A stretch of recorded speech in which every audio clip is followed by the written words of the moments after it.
ಇನ್ನು ಎಷ್ಟು ಜನ ಸಾಯಿಸ್ಬೇಕು ಅಂತಿದ್ಯಾ? ಮುಗ್ಧಂತರ ಆಡ್ಬೇಡ. ಹೇಳ.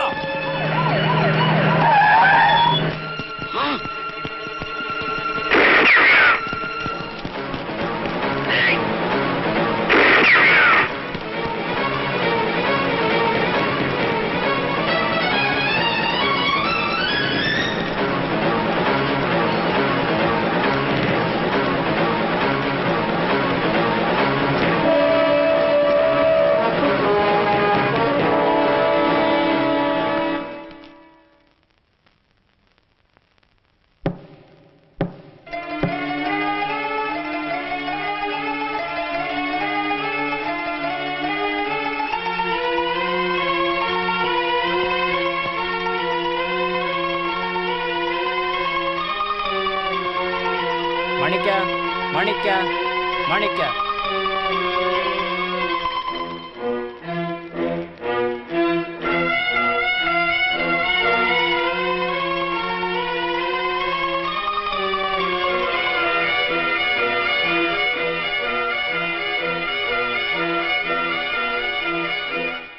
ಸಾಕ್ಷಿ ಮತ್ತು ಆಧಾರದ ಮೇರೆಗೆ ಸತ್ಯಮೂರ್ತಿ ಹಾಗೂ ಸ್ನೇಹಿತರು ಮುಖ್ಯಮಂತ್ರಿಯನ್ನು ಕೊಲೆ ಮಾಡಲು ಪ್ರಯತ್ನಿಸಿದ್ದರೆಂದು ಸ್ಪಷ್ಟವಾಗಿದೆ. ಹಾಗಾಗಿ ಅವರಿಗೆ 5 ವರ್ಷಗಳ ಕಾಲ ಕಠಿಣ ಕಾರಾಗೃಹ ಶಿಕ್ಷೆ ವಿಧಿಸಲಾಗಿದೆ. ನಾಯಕರೇ, ಇದು ಯಾವ ನ್ಯಾಯ ಹೇಳಿ? ಮಂತ್ರಿ ಸಭೆಯಲ್ಲಿ ನನ್ನ ಖಾತೆ ಬದಲಾಯಿಸ್ತೀನಿ ಅಂತ ಹೇಳಿ ಹಣಕಾಸು ಸಚಿವನಿಂದ ಪರಿಸರ ಸಚಿವನ್ ಮಾಡಿದ್ದೀರಾ ನೀವು? ಸರಿ, ಬದಲಾಯಿಸಿದೆ. ಅದಕ್ಕೆ ಇವಾಗ ಏನು? ಅದಕ್ಕೇನಾ? ಈಗ ನನ್ನ ಹಣಕಾಸಿನ ಪರಿಸ್ಥಿತಿ ಏನು ಅಂತ ಹೇಳಿ. ಪರಿಸರ ಸಚಿವನಾಗಿ ನಾನೇನು ರೋಡ್ ನ ಗುಡಿಸ್ಲಾ ನಿಂತ್ಕೊಂಡು ಹೇಳ ನೋಡ್ತಾ ನಿಂತಿದ್ಯಲ್ಲ ನೀನು. ಗುಡಿಸ್ಕೊಂಡು ಸಂಪಾದನೆ ಮಾಡಕ್ ಆಗತ್ತೆ? ಕೋಪ ಮಾಡ್ಕೋಬೇಡಿ ಎಸ್. ಪರಿಸರವಾದಿಗಳು ತುಂಬಾ ದಿನದಿಂದ ವೀಕ್ ಆಗಿದ್ದಾರೆ. ನಿಮ್ಮಂತ ಅನುಭವ ರಾಜಕಾರಣಿಗಳು ಅವ್ರನ್ನ ಸ್ಟ್ರಾಂಗ್ ಮಾಡಕ್ಕಾಗತ್ತೆ. ಅದಕ್ಕೆ ನಿಮ್ಮನ್ನ ನೇಮಿಸಿದೆ. ಪಾಪ ತಿರುಪತಿಗೆ ಲಡ್ಡುನಾ? ಶಬಾಷ್. ಸುಮ್ನೆ ಇದ್ರೆ ಅರ್ದು ಬೆಂಗಳೂರಲ್ಲೇ ಲಾಡು ತಿನ್ನಿಸ್ತೀರಾ. ಯಾಕೆ ಮೈಸೂರಲ್ಲಿ ತಿನ್ಸಕ್ಕಾಗಲ್ವಾ? ನಿನ್ನ ಕೇಳಿದ್ರ? ನಿಮ್ಮ ಗಿಮಿಕ್ಗಳೆಲ್ಲ ನನ್ನ ಹತ್ರ ಬೇಡ.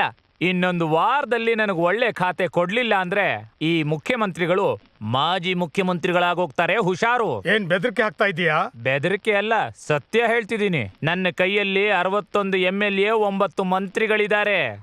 ನನ್ನನ್ನ ಸಾಮಾನ್ಯ ಅನ್ಕೋಬೇಡಿ. ಯೋಚಿಸಿ ಒಂದು ನಿರ್ಧಾರ ಮಾಡಿ.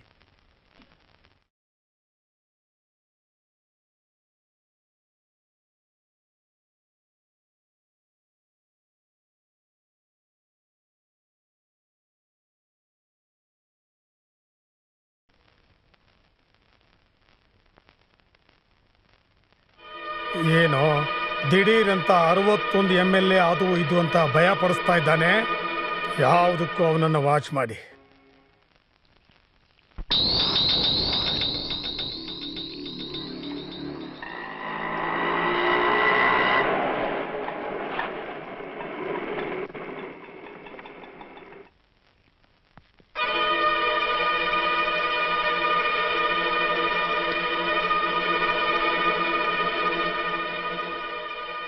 ಸಾಹೇಬ್ರೆ, ನಾವು ಸಂದೇಹ ಪಟ್ಟಿದ್ದು ನಿಜಾನೆ. ಯಾರೋ ಇಬ್ರು ಜುಬ್ಬ ಪೈಜಾಮ ಹಾಕೊಂಡು ಸೂಟ್ ಕೇಸ್ ಜೊತೆಗೆ ಮಂತ್ರಿ ಮನೆಗೆ ಹೋಗ್ತಿದ್ದಾರೆ. ನನ್ಗೇನೋ ಅವ್ರು ನೋಡಿದ್ರೆ ಡೆಲ್ಲಿ ಪಾರ್ಟಿ ಅನ್ಸುತ್ತೆ. ಡೆಲ್ಲಿ ಪಾರ್ಟಿನ? ಅವ್ರು ಯಾಕೆ ಇಲ್ಲಿಗೆ ಬಂದ್ರು? ಈ ಜಾಂಗ್ರಿನೆಲ್ಲ ಮಾಡಕ್ ಜನ ಬೇಕು ಅಂತ ಕೇಳ್ತಿದ್ರಲ್ಲ, ಅದಕ್ಕೆ ಅಗರ್ವಾಲ್ ಸ್ವೀಟ್ಸ್ ಇಂದ ಬಂದಿದ್ದಾರೆ ಬರ್ತ್ಡೇ ಫಂಕ್ಷನ್ಗೆ. ಅಡಿಗೆ ಮಾಸ್ಟರ್ಗಳ ನಮಸ್ತೆ ಜಿ. ಅವ್ರು ಏನ್ ಮಾತಾಡ್ತಾರೆ, ಯಾವ್ದ್ರ ಬಗ್ಗೆ ಮಾತಾಡ್ತಾರೆ, ಒಂದು ಬಿಡದೆ ವಾಚ್ ಮಾಡು. ಸರಿ ಸಾಹೇಬ್ರೆ. ಕೈಯಲ್ಲೇನು ಸೂಟ್ ಕೇಸು? Samples G.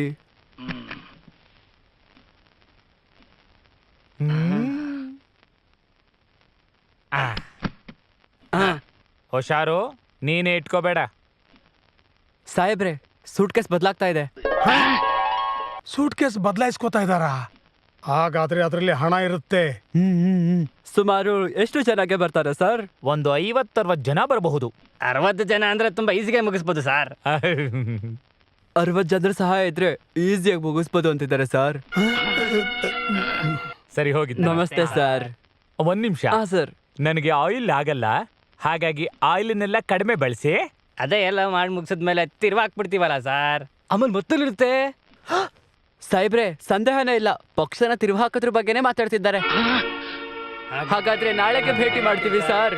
ನಾಳೆ ನೋಡು ಏನಾಗತ್ತೆ ಅಂತ. ನಾಳೆ ಮತ್ತೆ ಭೇಟಿ ಮಾಡ್ತಾರಂತೆ. ನಾಳೆ ತಾನೇ ಅವ್ರು ಹೇಗೆ ಮೀಟ್ ಮಾಡ್ತಾರೋ ನಾನು ನೋಡ್ತೀನಿ.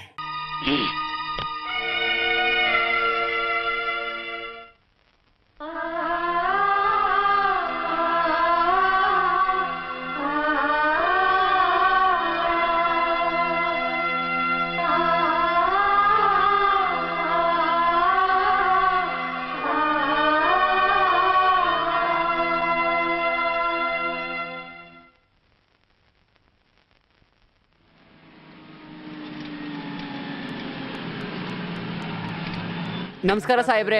ನಮಸ್ಕಾರ ಸಾಹೇಬ್ರೆ. ಬಾಲು, ನೀನ ಎಷ್ಟ್ ಸರಿ ಕರೆಯೋದು? ಒಳಗ್ ಬಾ. ಸಾಹೇಬ್ರೆ, ಆಟೋ ಬರ್ತಾ ಇದೆ.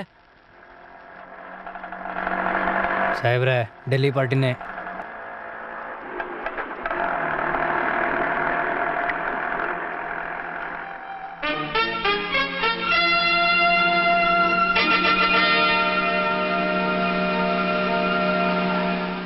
ಎಲ್ರು ಅವರು ಎಲ್ಲಿ ಹೋದ್ರು? ಎಲ್ಲಿ? ಬನ್ನಿ ನಾಯಕ್ರೆ ಬನ್ನಿ. ಏನು ದಿಢೀರ್ ಅಂತ ನಮ್ಮನೆಗ್ ಬಂದ್ಬಿಟ್ಟಿದ್ದೀರಾ? ಏನಾದ್ರೂ ಮಳೆ ಗಿಳೆ ಮಳೆ ಅಲ್ವೋ, ಬಿರುಗಾಳಿನೇ ಬರುತ್ತೆ. ನೋಡು, ಎಲ್ಲೋ ಸುಟ್ಕೇಸ್ ಪಾರ್ಟಿ, ಎಲ್ಲಿ ಆ ಡೆಲ್ಲಿ ಪಾರ್ಟಿ? ಡೆಲ್ಲಿ ಪಾರ್ಟಿನ? ಏಯ್, ಏನು ಗೊತ್ತಿಲ್ದವ್ರಾಗೆ ನಟಿಸ್ಬೇಡ. ನಿನ್ನಂತ ಎಷ್ಟು ಮಂತ್ರಿಗಳು ನೋಡಿಲ್ಲ, ಎಷ್ಟು ಪಕ್ಷನ ಮುಳುಗಿಸಿಲ್ಲ. ಸೆಂಟ್ರಲ್ ಜೊತೆ ಸೇರ್ಕೊಂಡು ನನ್ನ ಪಕ್ಷನೇ ಮುಳುಗ್ಸಕ್ ನೋಡ್ತಿದ್ದೀಯಾ? ತಿರ್ವಾಕಣ ತಿರ್ವಾಕ್. ಮುಳುಗಿಸ್ತಾನ? ಯಾವನವನು ನನ್ನ ಪಕ್ಷನ ಮುಳುಗ್ಸವನು? ಬಾರೋ ಬಾ. ಈ ಅಂಕಲ್ ಚಡ್ಡಿನೇ ಹಾಕಿ ಹೋಗೋ, ಹಂದಿ ಹುಟ್ಟಿರೋ ನಾಯಿ. ಹಿಂದಿಗ್ ಹೇಗೋ ನಾಯಿ ಹುಟ್ಟತ್ತೆ. ಅವ್ರ ಮನೇಲಿ ಹುಟ್ಟಿರ್ಬೇಕು. ತೂ, ಇಲ್ಲಿ ಹುಟ್ಟಿದಾನಲ್ಲ, ಅಪ್ಪನ ಬುದ್ಧಿ ತೋರಿಸ್ತಾ ಇದ್ದಾನೆ. ಏಯ್, ಯಾರ ಅವನ್ ಡೆಲ್ಲಿ ಪಾರ್ಟಿ? ಏಯ್ ಏಯ್, ಡೆಲ್ಲಿ ಪಾಕ ಸರಿಗ್ ಬಂದಿದೆ ಅಂತ ಸ್ವಲ್ಪ ನೋಡಿ. ಅಥು, ಟೇಸ್ಟ್ ನೋಡಕ ನಾ ರಾಜಕೀಯಕ್ಕೆ ಬಂದಿದ್ದು. ಅಯ್ಯೋ ದೇವ್ರೆ, ಯಾಕೋ ಗೊಣಗ್ತಾ ಇದೀಯಾ? ನಾಯ್ಕ್ರೆ ಅವಸರ ಪಟ್ಟು ಇನ್ನಿಯತ್ತ ನಾಯಿ ಮೇಲೆ ಅನುಮಾನ ಪಟ್ರ. ಅದ್ರ ಬದ್ಲು ಮಗನೇ ನಿನ್ನ ಉಸಿರನ್ನ ಕೊಟ್ಬಿಡೋ ಅಂದಿದ್ರೆ ಕೊಟ್ಬಿಡ್ತಿದ್ದೆ. ಅದ್ರ ಬದ್ಲು ಹೀಗ್ ಮಾಡ್ಬಿಟ್ರಲ್ಲ. ಆಯ್ತಪ್ಪ. ನೀವ್ ಹೇಳದಕ್ಕೆ ಅವತ್ ಭಯ ಪಡ್ಕೊಂಡಿದ್ದಾರೆ.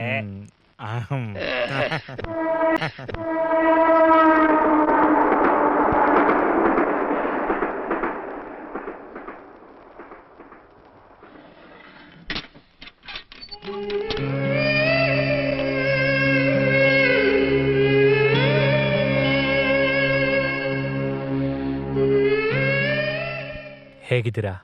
ಚೆನ್ನಾಗಿದ್ದೀವಿ. ಹ್ಮ್. ಸರ್ರೆ ನಿಮ್ಗೋಸ್ಕರ ಹೈಕೋರ್ಟಲ್ಲಿ ವಾದ ಮಾಡಿ ಬಿಡುಗಡೆ ಮಾಡಿಸಿದ್ರು. ಇನ್ ಮುಂದೆ ಯಾವ ಬಿಡುಗಡೆ? ಈಗಾಗಲೇ 4 ವರ್ಷ ಆಗಿದೆ. Anyway, thank you sir. ಪರವಾಗಿಲ್ಲ. ಹೊರಡೋಣವಾ? ವೆಲ್ಕಮ್. ಇವಾಗ ಎಲ್ಲಿ ಹೋಗೋದು? ಮನುಷ್ಯ ಇಲ್ಲದೆ ಇರೋ ಜಾಗಕ್ಕೆ.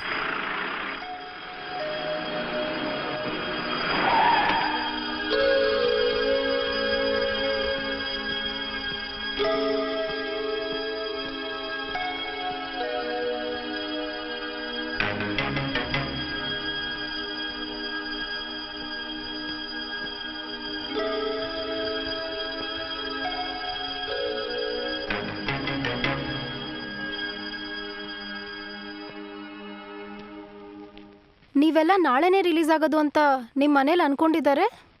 ನಾನೇ ಹಾಗೆ ಹೇಳಕ್ಕೆ ಹೇಳ್ದೆ. ಯಾಕೆ?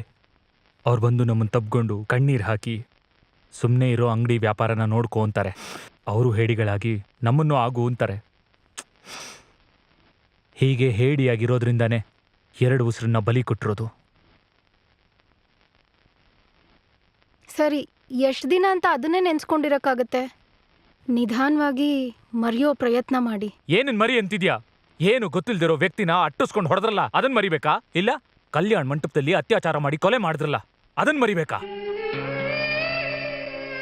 ಈ ರಾಜಕೀಯ MLA ಮಂತ್ರಿ ಏನು ಗೊತ್ತಿಲ್ದಿರೋ ನಮ್ಮಂಥವ್ರನ್ನ ಕಾಲೇಜ್ಗೆ ಹೋಗ್ಬೇಕು, ಓದ್ಬೇಕು, ಕೆಲ್ಸಕ್ಕೆ ಹೋಗ್ಬೇಕು ಅಂತ ಅನ್ಕೊಂಡಿದ್ದಿದ್ ನಮ್ಮಂಥವ್ರಿಗೆ ಈ ರಾಜಕಾರಣಿಗಳು ಕೊಟ್ಟಿರೋ ಶಿಕ್ಷೆ ನೋಡು.